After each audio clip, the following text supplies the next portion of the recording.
อกบูธงานหนังสือครั้งแรกจัดบูธเสร็จแล้วพร้อมขายงานนี้ขอให้ได้กำไรเยอะๆสาธุเย้จ้าในที่สุดก็ออกบูธครบรอบ1 ปีแล้วแต่จริงๆแค่เกือบแหละรู้สึกเวลาผ่านไปไวมากประสบการณ์ที่ได้ลองผิดลองถูกจากหลายๆงานตลอดมาก็เลยอยากจะมาเล่าให้ทุกคนฟังเผื่อคนที่สนใจอยากออกบูธเหมือนกันจะได้เริ่มต้นถูกครั้งแรกที่ออกบูธเลยก็คืองาน AniX กับแก๊งการ์ตูนเบอร์เมื่อปี 67 นู่นเลยรอบนั้นก่อนออกบูธได้มีการประชุมใหญ่ก่อนทุกคนในแก๊งก็รวมตัวกันที่บ้านของพัสุเพราะบางคนก็ไม่เคยออกบูธเหมือนกับเรานี่แหละก็เลยรวมหัวกันปรึกษาแนะนำไอเดียจัดบูธแบ่งพื้นที่ของกันและกันสรุปแล้วเราก็ได้พื้นที่ครึ่งโต๊ะแบ่งกับเจนนี่ตอนนั้นเป็นครั้งแรกก็เลยลองไปแบบงบน้อยๆดูก่อนจัดบูธก็หน้าตาออกมาประมาณนี้ตอนนั้นยังไม่รู้ว่าแฟนคลับหรือคนซื้ออยากได้อะไรก็เลยลงทุนแบบเบสิกที่ทุกคนทำกันอย่างสติกเกอร์โปสการ์ดและพวงกุญแจแค่นั้นเลยการวางและการจัดโต๊ะก็งูปลาทุลักทุเลมากไม่มีหลักการใดๆแต่ภาพปูโต๊ะสีแดงเด่นมากต้องขอบพระคุณคุณยีนเอวิติงจริงกับเบลที่ได้ช่วยเหลือบริจาคให้กับคนยากจนอย่างอีฉันผลตอบรับจากงานรอบแรกนี่คือได้กำไรนิดหน่อยคิดว่าได้มาจากที่เราออกบูธกันเป็นแก๊งนี่แหละก็เลยได้บารมีจากคนอื่นๆด้วยแต่ก็รู้สึกสนุกกับการออกบูธมากเพราะอะไรนั่นเหรอเพราะมันได้เงินไวกว่าทำคลิปยังไงล่ะ ความคิดทาสทุนรสนิยมชัดๆทุนนิยมต่างหากแต่ตอนนั้นก็ยังมีไฟทำคลิปอยู่ก็เลยเว้นไปช่วงหนึ่งจนมาเจออีกงานที่คนแชร์กันหยุดตรงนี้ก่อนใครสนใจออกบูธเนี่ยแนะนำให้ติดตามพวกกลุ่มหรือเพจข่าวสารออกบูธพวกนี้ไว้นะจะได้ทราบข่าวไวกว่าเพื่อนเพราะติดตามพวกนี้นี่แหละเลยทำให้เราได้ออกงานถัดไปนั่นก็คือ AdditCon รอบนี้มากับเจนนี่2 คนแต่ไม่ได้แบ่งโต๊ะกันแล้วเพราะเจนนี่เขาเหมาโต๊ะหนึ่งเลยนะสิรอบนี้เราก็ได้ออกสินค้าใหม่ช่วงนั้นเป็นช่วงที่เพิ่งฮิตกล่องจุ่มพอดีก็เลยออกสินค้าสติกเกอร์คะลายในซองแถมการ์ดตัวละครแบบสุ่มด้วยโหแค่นี้เหรอก็ฉันไม่มีเงินทุนนี่ได้แค่นี้ก็บุญแล้วผลตอบรับก็คือเหงากว่าที่คิดได้แค่คืนค่าโต๊ะแต่ก็ขาดทุนกับค่าผลิตสินค้าอยู่ดีแต่เราก็เอนจอยนะได้เจอแฟนคลับที่ตั้งใจมาหากันก็รู้สึกอิ่มใจละแต่มันไม่อิ่มท้องเท่าไหร่หลังจากออกบูธมา2 งานก็รู้สึกได้ว่าสนุกว่ะก็เลยตั้งเป้าหมายตั้งแต่ตอนนั้นว่าจะออกบูธทั้งปีเท่าที่ไหวจนครบปีมาแล้วก็เลยเล่าเป็นคลิปให้ฟังนี่แหละเอาล่ะถัดไปก็คือมารุยะงานนี้ได้ยินมานานแล้วเรื่องงานออกบูธเกี่ยวกับการ์ตูนอนิเมะคอสเพลย์ต่างๆก็เลยมีความคาดหวังสูงมากและออกสินค้าใหม่เป็นแฟนดอมจากเกมโฮโยรอบนั้นงานจัดที่พารากอนฮอลล์ไปถึงก่อนเวลาเพื่อเตรียมออกบูธแต่สิ่งที่เจอรอบนั้นคือแถวคนจัดบูธยาวมากเซอร์เคิลคนตั้งบูธเยอะกว่างานที่ผ่านมาต่อแถวตั้งแต่ประมาณ 10 โมงกว่าจะได้เข้าไปจัดโต๊ะก็เกือบบ่ายโมงเหตุผลที่วิเคราะห์ได้มี2 สาเหตุก็คือ1บูธเล็กลูกค้ามาซื้อของดอมซะส่วนใหญ่ซึ่งคู่แข่งเยอะมากใครดังก็ได้กำไรไปส่วนเรายังไม่มีชื่อเสียงขนาดนั้นการออกบูธรอบนี้ก็เลยรู้สึกเฟลนิดหน่อยมีสินค้าที่ค้างสต็อกเยอะมากก็เลยหางานถัดไปที่จะระบายแล้วก็ได้เจองานแปลกๆหนึ่งชื่อว่างาน Hof Market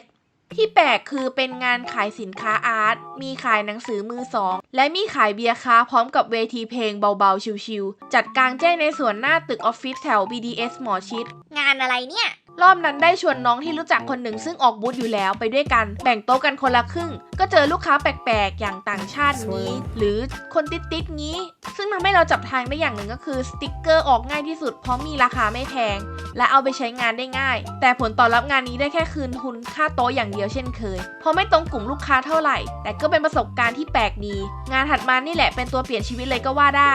เมโทรอาร์ตงานออกบูธนี้มีทุกวันเป็นบูธที่คนขายจะเวียนไปมาสลับกันตามที่จองเอาไว้รอบนี้เราได้จองออกบูธ7 วันรวดและที่สำคัญสุดๆก็คือได้พื้นที่โต๊ะเต็มๆทั้งโต๊ะแล้วขนาดกว้างประมาณ180 เซนเลยมีพื้นที่แสดงสินค้ามากขึ้นแต่ก็นะเป็นงานที่ช่วงกลางวันจะเงียบเหงามากคนจะเยอะช่วงหลังเลิกงานที่ต้องเดินผ่านไปมาเพื่อขึ้นรถไฟใต้ดินผลตอบรับที่ได้ก็เหมือนเปลี่ยนที่ทำงานนั่งทำคลิปเหมือนเดิมเพิ่มเติมคือมีคนแวะมาซื้อของบ้างและเพราะมันไม่ใช่งานอีเวนต์คนก็เลยไม่ได้มาเยอะแถมเป็นทางผ่านรถไฟฟ้าคนที่ผ่านหลายคนอาจจะรีบๆไม่ทันได้แวะมาดูกว่าจะเจอคนที่มาซื้อก็โน่นเลยหลังเลิกเรียนหรือเลิกงานแต่ที่เซอร์ไพรส์มากเลยก็คือเจอพี่เอาไกไนที่เป็นคนประกาศเปิดบูธของเมโทรที่กำลังขายอยู่พอดีแกมาเสนองานถัดไปที่จะมาถึงก็คืองานสัปดาห์หนังสือแห่งชาติงานที่ทุกคนการันตีว่าขายดีเทน้ำเทท่าแน่นอนก็เลยดิวไว้ก่อนแต่ก่อนจะถึงงานหนังสือก็มีงานอีกงานที่ขั้นมาก่อนนั่นก็คือ คอมิกสแควร์งานนี้ก็ได้ยินชื่อเสียงมานานเรื่องงานใหญ่สำหรับครีเอเตอร์นักวาดต่างๆแต่ด้วยทุนที่ยังมีไม่มากก็เลยจองโต๊ะแค่ครึ่งโต๊ะไปก่อนรอบนี้มาพร้อมกับสินค้าใหม่ที่ทำการบ้านมาแล้วว่าลูกค้าชอบสายมูซะส่วนใหญ่ก็เลยออกสติกเกอร์ยันมาขายซะเลยและได้มีการลงทุนอุปกรณ์วางสินค้ามากขึ้นเพื่อให้สินค้าดูสวยงามและเด่นชัดผลตอบรับดีมากได้กำไรจนอึ้งไปเลยและบอกเลยว่าปีหน้าเจอกันอีกแน่นอนหลังจากงานนี้ก็เริ่มมีกำลังใจมากขึ้นเพราะต่อไปก็คาดหวังไว้มากเช่นกันรอบต่อไปก็คืองานหนังสือแห่งชาติรอบนี้จอง4 วันซึ่งที่จองไปเป็นบูธของเจ้าหนึ่งที่เป็นห้องเล็กๆรวมหลายๆคนและเราก็ได้ออกสินค้าใหม่เพื่อสายมูโดยเฉพาะนั่นก็คือสแตนดี้เจ้าลัทธิอลูป้าศักดิ์สิทธิ์นะวันแรกจัดโต๊ะเตรียมพร้อมแล้วแต่ก็เกิดเหตุการณ์ไม่คาดฝันขึ้นออกบูธงานหนังสือครั้งแรกจัดบูธเสร็จแล้วพร้อมขายงานนี้ขอให้ได้กำไรเยอะๆสาธุเย้ใช่แล้วเป็นเหตุการณ์ประวัติศาสตร์เลยก็ว่าได้แผ่นดินไหวงานหนังสือตั้งแต่วันแรกทำให้คนแพนิคไม่กล้ามางานหนังสือกันจึงทำให้ออกบูธ4 วันนี้ได้แค่คืนค่าโต๊ะและกลับไปอย่างเฟลหลังจากกลับได้ไม่กี่วันพี่ออร์แกไนซ์คนดีคนเดิมก็เสนอว่ามีที่ว่างอีก4 วันสนไหมโซนครีเอเตอร์โต๊ะกับโต๊ะนั่นแหละตอนนั้นก็ฉุกคิดได้ว่าโซนก่อนหน้านี้ที่เราจองไปเป็นโซนที่ไม่ได้อยู่ใกล้กับกลุ่มลูกค้าเราเลยแต่รอบนี้เป็นโซนครีเอเตอร์กลุ่มลูกค้าจะเดินอยู่แถวนั้นเลยตัดสินใจงัดก้อนเงินอีกรอบจองไปและก็นั่นแหละผลตอบรับดีมากบวกกับ4 วันสุดท้ายที่คนไม่แพนิคกับแผ่นดินไหวเริ่มกลับมางานหนังสือกันแล้วทำให้ได้กำไรเท่านึงจากทุนที่ลงไปปลื้มปิ่มมากๆหลังจากงานหนังสือก็เริ่มติดลมบนหาบูธงานอื่นๆต่อจากนี้ด่วนๆแล้วก็ได้พบเจอกับอีกงานนึงนั่นก็คือEve Market บูธอันนี้ถือเป็นงานเล็กๆจัดที่ MBK หน้าอาริทามเป็นประจำด้วยความที่เราชอบการดูดวงตาไพ่ทาโร่แล้วก็อยากจะมีไพ่เป็นลายของตัวเองบ้างก็เลยทำสินค้าออกมาเป็นไพ่รูปตัวละครต่างๆในช่องแต่อารูป้ามักจะเด่นเสมอเลยก็ฉันขายได้ยังไงล่ะเถียงไม่ออกแต่ผลลัพธ์ก็ขาดทุนจากที่วิเคราะห์ก็มีอยู่2 สาเหตุเริ่มรู้สึกว่าพื้นที่โต๊ะเล็กเกินไปพอไม่เด่นก็ไม่สามารถดึงดูดลูกค้าได้และโต๊ะเล็กทำให้ลูกค้าเข้ามาซื้อได้ทีละคนเลยทำให้เสียโอกาสสำหรับลูกค้าคนอื่นๆที่รอจะเข้ามาซื้อแต่เข้าไม่ได้แล้วก็ขี้เกียจรอ2เรามาครั้งแรกคนยังไม่รู้จักเราถ้ามาเรื่อยๆก็จะมีคนเห็นบ่อยขึ้นนั่นเองถัดไปหลังจากนี้เขาก็ได้จัดงานที่ใหญ่ขึ้นต่อมาซึ่งเป็นเจ้าของเดียวกันนั่นก็คือ Art Fusion ถือว่าเป็นงานที่รวมครีเอเตอร์งานอาร์ตที่เยอะที่สุดระดับหนึ่งเลยรอบนี้ได้มากับแก๊งการ์ตูนเบอร์บางส่วนคราวนี้มีกลยุทธ์เพิ่มสินค้าที่ค้างสต็อกของโฮโยเราเปลี่ยนมาเป็นแบบสุ่มแทนและมีการทำภาพสติกเกอร์ป้ายโฆษณาประดับร้านผลตอบรับที่ได้คือดีขึ้นแต่ก็ไม่ได้ถล่มทลายมากนักแต่เห็นได้ชัดเลยว่าสินค้าสุ่มของโฮโยที่ค้างสต็อกไว้นานออกได้เยอะขึ้นสุ่มในเกมแล้วยังจะสุ่มในชีวิตจริงอีกเลยเอานาก็สุ่มแล้วโดพามีมันพุ่งนี่นาหลังจากจบงานนี้ไปงานบูธที่รอต่อก็มีแต่งานคอสเพลย์ทั้งนั้นเลยไม่ว่าจะเป็นคอนนิจิและมารุยะขอสรุปเลยก็แล้วกันว่าหลังจากงานจบArt Fusionก็ได้จองแบบ1 โต๊ะเต็มเป็นหลักละแล้วระหว่างการจัดบูธเรารู้สึกว่าสินค้าของเราน้อยกว่าพื้นที่ที่ได้มาเยอะมันดูโล่งโจ้งเกินไปทันใดนั้นก็เกิดคิดพิเรนอย่างหนึ่งขึ้นมาได้เฮ้ยรับดูดวงเหรอเปล่าให้ลูกค้าสุ่มไพ่ได้โดยที่ไม่ต้องแกะซองเพราะก่อนหน้านี้ทำซองไว้ให้ลูกค้าสุ่มนั่นแหละผลตอบรับที่ได้ก็คือคนเดินผ่านไปมามองตาเป็นมันเลยบางคนก็เดินมาถาม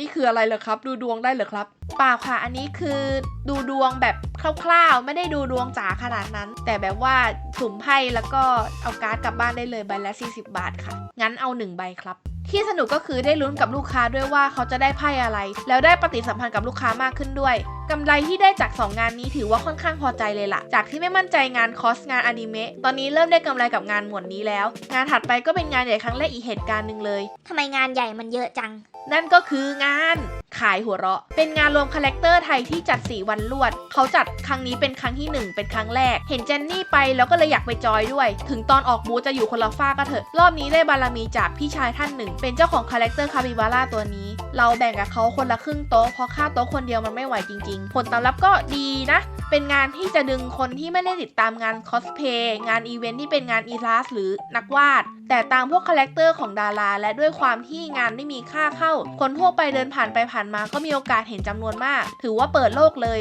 ว่านอกจากหมีเนยแล้วยังมีคนไทยกลุ่มหนึ่งที่วิ่งกรี๊ดตามมาสคอตด้วยถือว่าดีสำหรับคนที่ทำคาแรคเตอร์แบรนดิ้งอย่างเราส่วนพระเอกของงานก็น่าจะเป็นสติกเกอร์กรี๊ดนี่แหละงานถัดมาเป็นงานใหญ่ครั้งแรกอีกเหตุการณ์หนึ่งเช่นกัน งานไหนไม่ใหญ่บ้างเนี่ย นั่นก็คืองานเว็บตูนคอน งานนี้ก็คาดหวังสูงสุดเช่นกัน เพราะว่าเราก็อ่านเว็บตูนอยู่แล้ว และมั่นใจว่าลูกค้าก็อยู่กลุ่มเดียวกันกับเว็บตูน แล้วก็มีแก๊งการ์ตูนเบอร์บางส่วนไปด้วยเช่นเคย ผลตอบรับดีมาก ดีที่สุดเลย ตอนนี้ร้านเราขยับขยายใหญ่ขึ้นแล้ว แทบว่าใกล้จะอยู่ในร่างสมบูรณ์ละ ส่วนงานสุดท้ายของปีก็คืองานต่อไป งาน Eras Fusion Winter ในวันเสาร์ที่ 20 ที่จะถึงนี้ไงล่ะ เอ๋ มาเจอกันกับงานออกบูธสุดท้ายของปีนี้ที่พารากอนฮอลล์ 10 โมงถึง 2 ทุ่มเท่านั้น แล้วเจอกันนะ แล้วเจอกัน